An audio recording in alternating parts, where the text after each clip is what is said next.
We've been invited to nDreams' honorary Guildford studio, and we're going to be talking to some of their developers about what they've done so far in their careers and the exciting stuff that they're working on now. Hi, Deepa. Hello. Thank you so much for coming to join us. I know you've been kind of, lurking around and seeing what everyone else is saying, which is, I think that's a great tactic, personally. You're learning the niche that you're going to run with. Yeah, no one else has spoken about these things. We're all over it. So let us start with your role at nDreams. What do you do? So I am a principal project manager at nDreams. So my day is mainly about solving problems and facilitating teams and solving their problems. So I love this. I just solve problems. It's not a big deal. Day on day. Yeah, just come in here and sort everyone out. Yeah, there's a variety of things that come, into play here. It could be like stakeholder management, it could be resource management, conflict management. And sometimes it's just as simple as getting people together, the right people together and talking and ensuring that they've got the right way forward and, get the creative minds and that they're all aware of what the next thing is, Exactly. right? Because one of the really difficult parts of games development is that everyone is in their own little bubbles doing their own thing, and of course all of those things depend on each other and work through each team, but to actually step out of that, this is my design bubble, this is my code bubble, and be able to kind of integrate as a wider team. And I think super important. Because games is so passion driven, it's very easier to kind of get very invested in what your area of specialization, and it's very important for someone to be out there to have like a bigger picture and see like how these things kind of fit together, and actually you need to know what this person's doing, sort of thing, and connect the dots together, and it's to get the game out. Absolutely, and it's not just their area of expertise that they can get caught up in, but if you've implemented something or something's been on the list for a really long time that you're waiting to implement and you want to put into that game, and then all of a sudden it can't be done, that can be a very, very difficult thing to deal with. Absolutely. Yeah.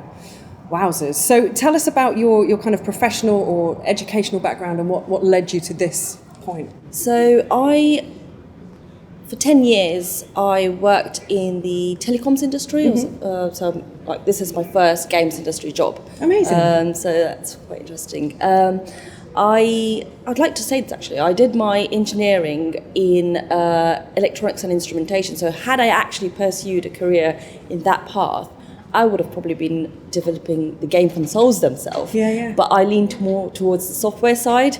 So I started off as a front-end developer, moved into management, and prior to this I was doing like a software dev manager role, kind of heading the dev team at Virgin Media.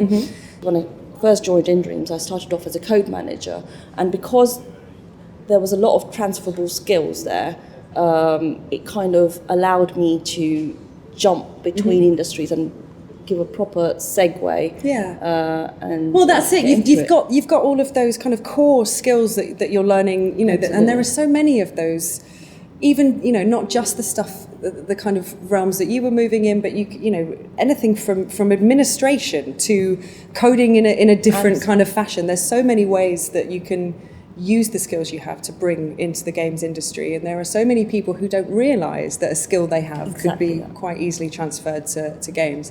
So were games always quite a thing for you? What kind of inspired you to come in this direction? Very interesting question, actually. So 3 years ago, my husband decided to gift me a VR headset. Okay.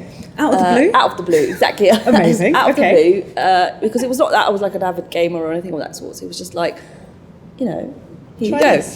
And Beat Saber was kind of the first game that I tried, and we did a lot of VR experiences as well, and it just blew my mind in terms of the technology, and it just got me thinking like who does this? Who actually works on this? And I just thought about it and kind of let it go. 6 months later, it came that I was actually looking for a job, and an offer at a job role at nDreams came up, which is a VR-based company, and I was like, is this real? And I got through, met the people and came to the studio. It was literally just before lockdown, I think a week before lockdown. So I was one of the ones who actually made it into the office for the interview. And it was nice to actually see the studio and what's going on. And that really made me feel, this is where I want to work. This is what I want to do next. And, amazing. Oh, I love that. I love that it's, as people that have that, played video games on the I mean, I say SNES, look, it could be way earlier than that, on the Atari in my case. You track games and you may step away for a little bit and then you come back and you're wowed by whatever, even going from, the Atari to the PlayStation 1 and then being like, wow, look at this is incredible. But to go from a little bit of video games to VR must have just been an absolute mind-blowing experience. Absolutely. Even today, it just blows my mind. I mean, during my time as a code manager, I was working very closely with the coders, and like the amount of, the physics and maths, and like they're just so smart. I really, everyone in the games industry, I think, like who's working on getting the game together. It's really, amazing really stuff, smart. isn't it? Yeah, it's magic. I mean, it's not magic. It's science. It is. It feels like magic. It does. I mean, as I said, I used to work in developing websites, and developing games is so much more complicated. And then when you throw in the amount of people that are all, individual creative minds that are having to kind of get together, force something together in the middle, it's amazing. And with VR, that feeling of, oh, okay, this is my world now. You don't even question that it's not. It's like, oh, this is where, okay, cool. Yeah, you've got to get that, amazing. When you're picking up an object, that feel that you're actually picking up. Exactly. It's amazing. Exactly. I had one Christmas, got my, I don't want to say elderly, it's a bit mean, but my elderly parents, I'm going with it, to play just the demo of Blood and Truth. And it blew their tiny minds. We were there forever with my mum picking up a handgun. Over and over again, like this is amazing. I can imagine. And it really was, for them, they'd not touched video games for decades, and then this is video games now. It's such a step up. Amazing stuff. So just going back to something you said about when you joined nDreams during lockdown. So how do you go from, as we've discussed, something entirely different, stepping into a new role, a new industry? How? I must admit that was a very challenging time, and I think so. My first day at nDreams was the first day of lockdown, the 23rd March. Whoa! So that was a bit crazy because all of a sudden, I had to have a new job, new industry, and I've got a 3-year-old at home, and so I think it's. I should really thank nDreams for that, because hand on heart, it was a team. Again, it all comes down to the people and the culture. The people really made me feel comfortable, and they understood, because we were all in the same sort of situation. And my manager at the time made all his efforts to kind of make me comfortable, get me up to speed, was always like giving me information, lots of bits and pieces where I could kind of like read up on. I think the team were really helpful as well. It's a real testament to the team that they kind of brought you into the fold even long distance. And with games we have silly acronyms and words and terms that we use without even realising that we're using them. So it must have been a very kind of comfortable experience to have people, kind of gently bring you in. And it was after a year. After a year I joined that actually I managed to get back into the office, and I was here for like 4 months before I had to go off on maternity again. So that 4 months, the amount of learning I did was. It was and amazing. Just to see people real time, and there's all those little things. We were talking to Q earlier, and he said that it's not just, when it comes to communication and working, game dev and all that kind of stuff, it's not just verbal. It's not just the things that you say. It's your body language. It's your designing. It's the way that you're integrating with the project is also a way of communicating. And it's like a constant osmosis. You're just like, seeping in knowledge. People are just talking. You're hearing all those jargons, and people just, it just you're learning on a constant basis when you're in the office. And that learning is so, like, certainly for me, I remember when I started out and I was working in games, but I was an administrator, having to minute meetings and all of that stuff that, could have been viewed as quite boring, right? Sitting down and writing down what other people are saying and then sending them out as minutes, all that kind of stuff. But what it gave me was an absolute foundation in game dev, because every term, every word, every software that was mentioned, I went out and I Googled it, and I just slowly built up this kind of vocabulary of video games terms. So it's such an important part. I love that it's, I love the term osmosis in general when it comes to the way that you work with the team, but to have that little run up to get comfortable, albeit in a very, very strange situation with lockdown, it must have been, in hindsight, quite a nice way to do it. Yeah. But, we all could have done without that. Absolutely. We all could have done without lockdown. So what's your favourite part of being involved with the nDreams team? I think hands-on heart, the people and the culture at nDreams is amazing. Every day, even though, irrespective of how stressful it is on the project, I look forward to coming into work. It's a lovely place, and the company actually, cares about every single person. And I think that kind of motivates, personally for me, that motivates me to ensure that I give my best back. Yeah. It's a lovely place to work. It really seems to be. I think what's so interesting about nDreams is, these guys have been around for a while. They've been, working away on what they're working on. And culture is such an important part of a studio. And every studio should sit down as close as they can to the beginning and say, okay, what do we care about as far as our workforce and what's going to make them happy and keep them creative? It doesn't always happen. And the fact that nDreams have been, working on what they're working on and getting slowly growing, and now when you see the team, you're all very much together. You know where you're going, you know what you care about, you know what the pillars are that the studio wants to continue to uphold, etc., and you're all kind of in it together. Absolutely. And it's lovely. It is really nice. You seem like a lovely bunch of folks from the ones that I've met, the dreamers. The nDreamers? I don't know, I haven't worked that out yet. Yeah. We'll go with dreamers. It's very, very important. I love that you've even mentioned the culture of the studio, because it enables your developers, nDreams developers, to do their very, very best work. Yeah, if you're happy where you're working and who you're working with, I think that is like the foundation. Yeah. And, you just naturally give your best at that point. And you start to feel like anything's possible because you'll be supported. Even if you fail at something, your team's going to go, no worries, well, let's pick up what we can and carry on with what's next. No, it's such a very, very important thing. What would you say the difference is between life at nDreams and previous places you've worked? So I think the most complicated factor is that there is a fun factor involved in games, and especially now that I'm in like a project manager role, I think that is the most challenging bit, because projects in the previous industry that I've worked in, at least, you've got a more predictive approach.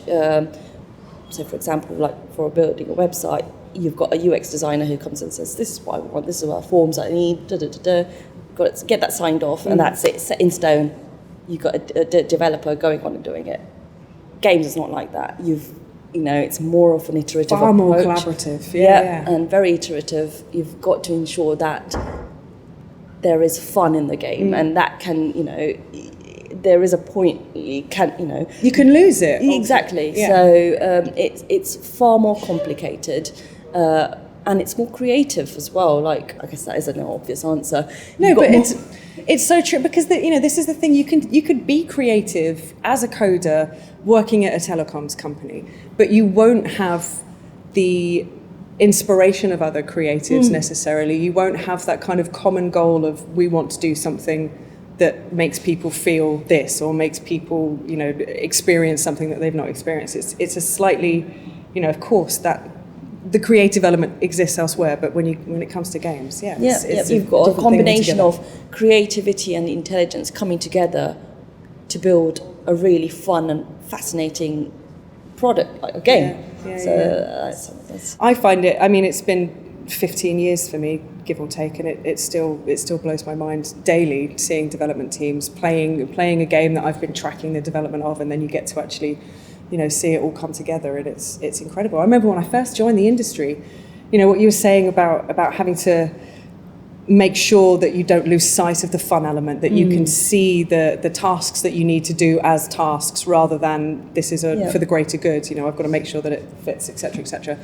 When I first joined, I remember asking one of the designers that I was working with, and I came into the industry as an admin, and saying but you were playing the game yesterday. Why are you playing it today? I couldn't get my head around. No, this is it. We've got to keep going through this. We've got to make sure that every change that's been made is going to work and fit and keep it kind of pulling in the right direction. Yeah. Exactly. Amazing stuff.